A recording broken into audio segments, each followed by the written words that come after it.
Hey guys, so today is Sunday and today is lakad-lakad day.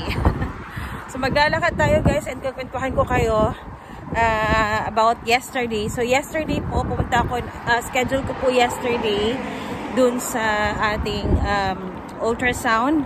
So nag-ultrasound ako yesterday kasi nung napansin nyo guys, may mga post ako na nag-post po ako tungkol sa health issues ko. So meron po akong PCOS.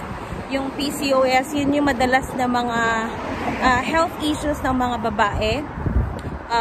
Lalo na yung mga nagkakaproblema kung bakit hindi sila nagkakaanak agad o nabubuntis agad. So yun po yung dahilan kung bakit po merong mga ganong mga issue or mga problema ng mga babae. Kaya nade-depress kami, and isa pala din yung dahilan kung bakit madali ma-depress, mga ganon. So yun na nga guys, is sabi ng doktor na magpapacheck up ako kasi nga meron po pala akong enlarged ovary. So aside dun sa meron akong PCOS, meron akong PCOS, so meron akong enlarged ovary. And medyo nakaka-worry din, pero at the same time naging positive pa rin ako kahit ganun yung resulta. Pero yun na nga, etong kahapon, so sabi nung babae dun sa nag-ultrasound sa akin, medyo naging okay na yung PCOS ko. Medyo hindi na daw siya yung sobrang makikita. Kasi nakita nila din sa ultrasound na parang wala na daw. So, which is good sign. Yung enlarged ovary na lang yung kailangan talaga matest. So, hihintayin natin yung result. Hopefully, very soon. Para hindi katulad nung last time na naghintay ako ng 6 months bago ko nalaman na meron pala akong enlarged ovary. So, which is good kasi which is good na nalaman ko kahit na hindi ganoon ka aga, pero at least nalaman ko din agad. And bago nun guys, bago ko nalaman na meron akong enlarged ovary, kumakain ako ng mga healthy foods. Hindi na ako nagkakain ng mga fatty food.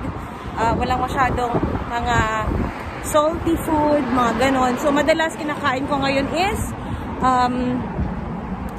mga fruits and vegetables and less fatty food. Like, minsan kumakain pa rin ako ng meat.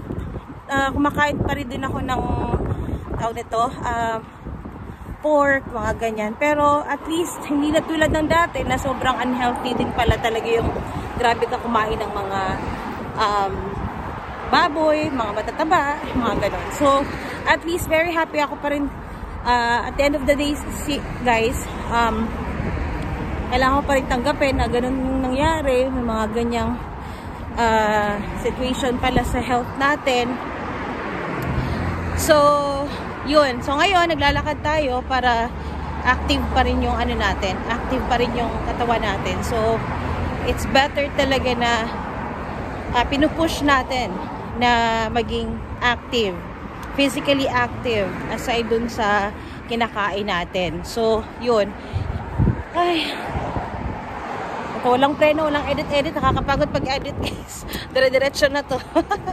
So ayan, ang ganda ng panahon kaya naglakad-lakad ako. Kasi kaninang umaga, nasa bahay lang ako. Feeling ko parang uulan. So hindi naman. Which is, umambon pala kanina guys, umambon.